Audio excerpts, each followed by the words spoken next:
inverses of linear functions. Our objective for this lesson is to write an equation for the inverse of a linear function and use inverses of linear functions to solve some problems. So a huge chunk of that is knowing what this word inverse means.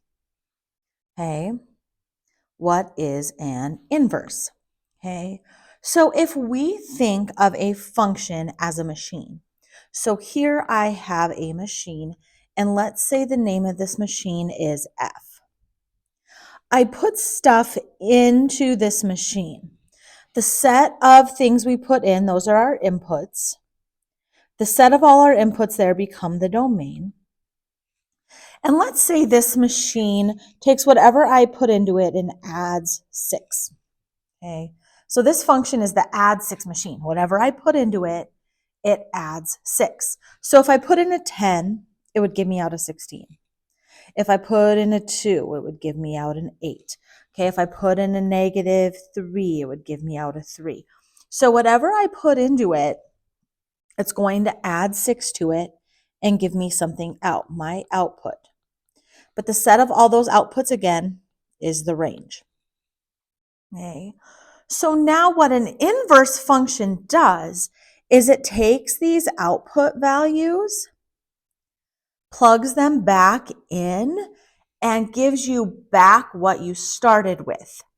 So my inverse function is going to undo what this machine did. This machine is going to add 6 to whatever I put in. Like when I put in a 10, it's going to give me out a 16. So in my inverse function, I would put in a 16 and get out a 10. Okay, so it's going to give me out, okay, we're going to have a lot of crazy arrows here. It's going to give me out those inputs. Okay, does that make sense? So the inputs of this is the inverse function.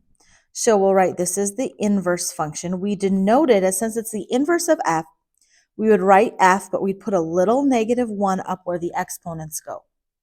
So that f to the -1 is read as f inverse, or the inverse of f. Okay, and it's going to undo what this did. My great analogy is like a 3D printer. I put in the filament or the plastic and it prints me out a whistle. The inverse would take that whistle and melt it back down to the filament. It would give me back to what I started with. Okay, so it's undoing what this function does. These two functions, they undo each other. So an inverse undoes what the function did. So in this case, if my function here adds 6, my inverse is going to have to subtract the 6. So since I had the point 10, 16 here, I would have the point 16, 10 here. Since I had the point 2, 8, my inverse would have the point 8, 2. When I have the point -3, 3, I'd have the point 3, -3. So here, for my function, over here, if I was to list the domain of this function, so far I put in a 10, a 2, and a -3. And the range of this function then would be the 16, the 8, and the 3. Okay. Whereas the inverse, the domain of my inverse, if you notice, is now the range of my function is now the domain of my inverse, because the numbers I put here are the 16, the 8, and the 3. And then my range is going to be the 10, the 2, and the -3, which comes from the domain of my original. So the domain becomes a range, and the range becomes my domain. Okay, that's what an inverse is. An inverse undoes what the function did. Okay, and we call it the inverse function. It is the inverse function of f. Okay, so here in our first task, we have the first table shows a set of ordered pairs for a function f. So here's my function f. Here's the ordered pairs for it. When I put in a -2, I get out a 0. So now with the second table is a partially completed for the inverse.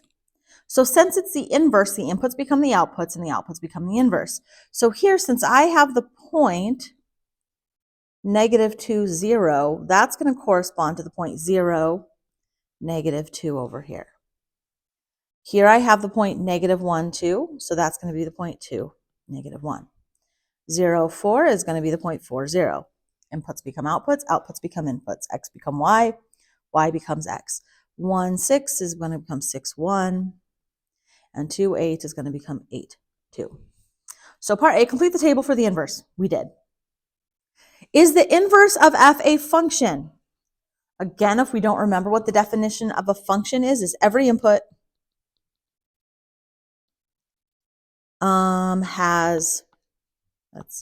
every input has exactly one output.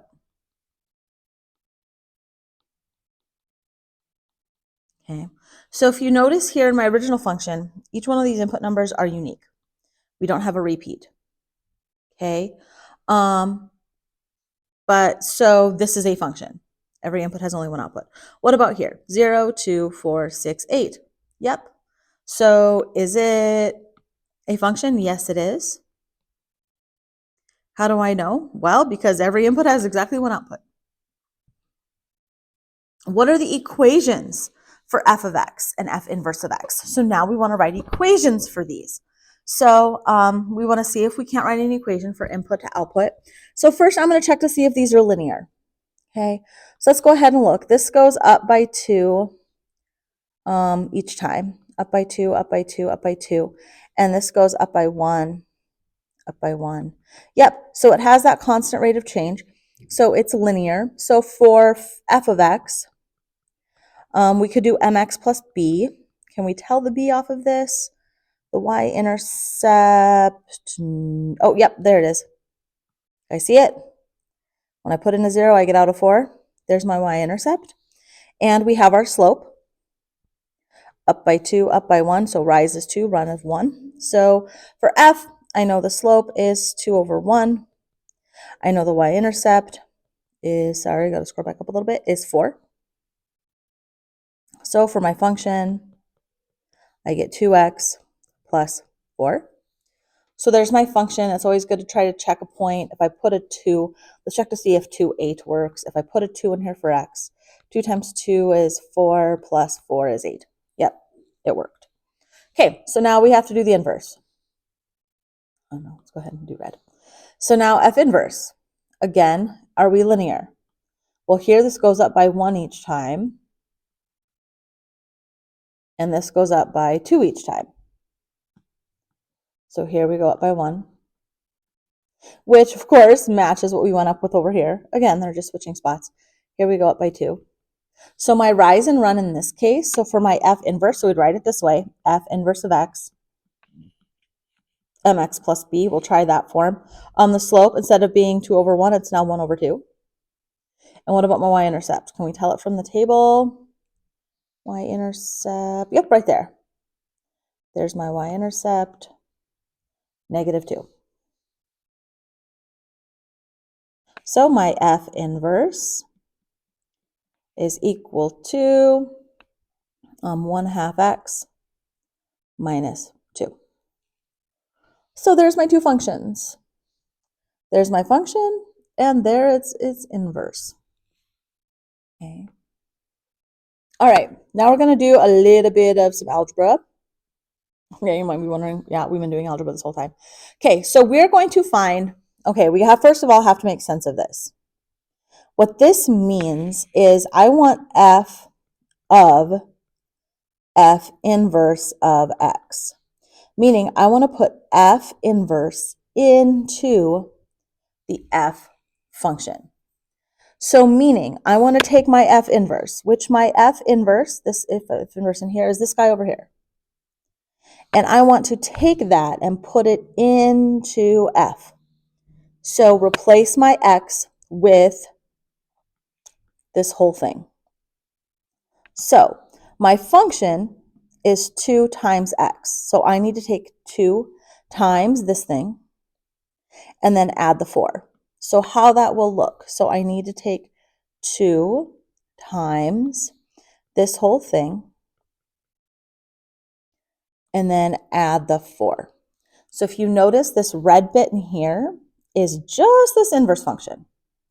I'm taking the inverse function and putting it into f. So now I just do some simplification. I can distribute here. 2 times a half is 1x, minus 4 plus 4. I end up getting x out of the whole thing. So basically, what this is telling me is if I input an x, there's my input. If I input that x into my inverse and then put what I get out into my function, it's not going to do anything to x, which makes sense if the inverse function undoes the function. Because basically it's like me making that whistle out of the plastic and then melting it down and ending up with the plastic again. It's like I never made the whistle in the first place. Okay, so now we're going to go ahead and do it the other way around over here. So now I'm going to put f of x, which is this guy right here, over here into the inverse. Okay, so I'm going to take f of x. So I'm taking my inverse function, which is 1/2 times, now for my x, I'm using my function, the 2x plus 4. And now I want to subtract the 2. So, of course, here's my f of x right here. I'm putting that into my inverse function. And we do like what we did on the last one. We distribute, take my 1/2 x, 1/2 times 2 is x. Half of 4 is 2 plus 2 minus 2. And I get an x out, which again makes sense because I'm undoing what this function did. Whatever this function does to x, this red stuff is going to undo it. Okay. All right. So now we need to graph. So let's graph these bad boys. Okay. So let's go ahead. I'm going to do my xy axis here in black. Okay. And let's graph my function. I've been sticking with him in blue. So my function, again, is f of x, 2x plus 4. So y-intercept of 4. So 1, 2, 3, right here.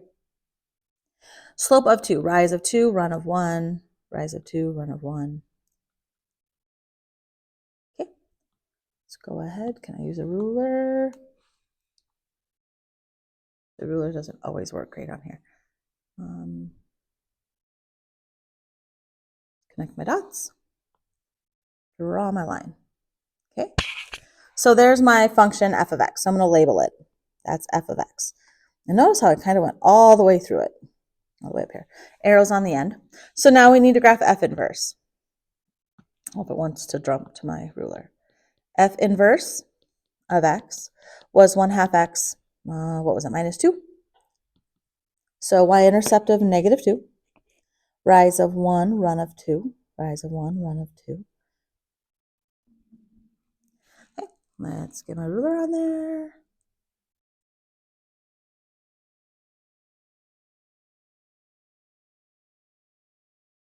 Draw my line all the way through.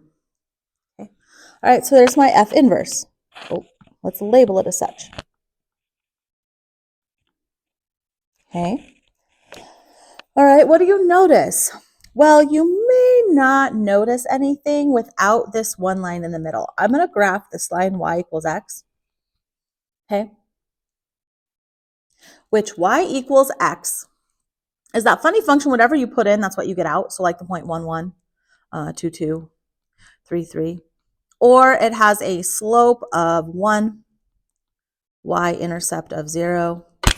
So a y-intercept of 0, slope of 1, 1, up 1 over 1, up 1 over 1. So it's going to be this line right here, and I'm going to try to do this line dotted. Again. Okay, that dash, dash, dash. Okay. What's interesting about inverses is if I was to take this blue line and I was to fold my graph across this diagonal line here, and I was to like fold it over, the function would land on its inverse. Okay, always, that will always happen with a function that's inverse. Because since my x's become my y's and my y's become my x's, they just flip-flop and flip over that line. So inverses have, so you can tell by the graph whether functions are inverses or not, because inverses have symmetry. We call that symmetry when you can flip it over the line y equals x. So inverses have symmetry. So let's go ahead and mark that in our notes. That's important to know. Inverses have symmetry over the line y equals x. So if I can just flip them over, again, this straight diagonal line, slope of 1, y-intercept of 0, then I know they're inverses of each other, just because my x's become y's and my y's become x's. Okay, so we found the equation of an inverse here, but we had a table of values to pull from. And that will always work. You can always create a table of values to write the function, but there is an easier way. So here, if I have this function, here's my function, f of x equals negative 3x plus 5. I could create a table of values for f, create a table of values for the inverse, and write the equation from that. Or, okay, here's another option. Or, replace my f of x with y, because we know that's just y. So here's our step. So we replace, if it has an f of x, replace f of x with y, and now solve for x. Because right now this is solved for y. Y equals something with an x in it.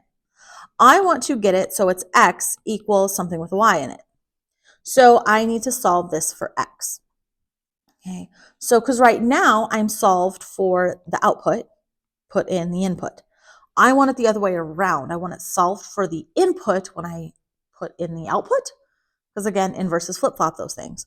So we're going to go ahead and solve it for x. So I find my x, which is right there, and I want to get it by itself. So right now I have negative 3 times x plus 5. If you don't remember, you have to undo in the opposite order. So I have to undo these add 5 by subtracting 5 from both sides. So I'll have y minus 5 equals negative 3x, because these add to 0. And then now I divide both sides by negative 3. So x equals, so I could write this as, that's a 1 in front of the y, negative 1/3 x, negative 5 divided by negative 3 gets me a positive 5/3. I could write it this way. Oh, typo, that needs to be a y. So now I have it solved for x. But my inverses switch the x's and y's. So to get the inverse, I need to switch the x and y. So now I'm going to switch my x and y. Okay, so I switch those, and now my function becomes y equals negative 1/3 x plus 5/3. There's my inverse. Now I want to again replace my f of x, replace y with f inverse of x, because now it's the inverse. So my inverse function, f inverse of x, would be equal to negative 1/3 x plus 5/3. So here's the steps we go through. 1, replace your f of x with your y. 2, you solve that thing for x. 3, you switch the x and y. Word of caution here. You can't do it if it has context. What we mean by that, if the variable's representing a cost or something like that, you can't just switch the variables. So big no. If it has context, you can't just switch the variables. And here you replace your y with your f inverse of x to get that final function. So there's step 4. Okay, for example, in this next problem, here, Karen wants to buy a karaoke machine from an online store, which quotes prices that do not include sales tax or the cost of shipping. Write an equation that gives Karen's total cost, C, as a function of the quoted price, P. Okay, so I'm going to start by writing a verbal model. I highly encourage you to do that as well. A verbal model of her total cost. So basically, here she's buying a karaoke machine. So her total cost is going to be what? The cost of the karaoke machine plus tax plus shipping, right? You have to pay tax and shipping. Tax, I know, is 6%, and shipping is just a flat fee of $12. Okay. So her total cost, it says Karen's total cost is C, so that would be my C. The cost of the machine, the quoted price or price of the machine is P, plus 6% tax. 6% is 6 per 100, which is, if we divide that, 6 per 100, if we don't remember how percents work, percent means per 100. 6 per 100 is 0.06. So this would be 0.06. So that's the tax. So that depends on how much it costs. So it's going to be 0.06 times the cost of the machine. That's how tax works. Okay, plus shipping, which is $12. Okay. So there I went from my verbal model to an actual equation. Now I'm going to simplify this equation. Both of these are P's. This is a P and this is a P. This is 1P, so I can add those. My cost is equal 1 plus 0.06 is 1.06P plus 12. Okay, so there's my function.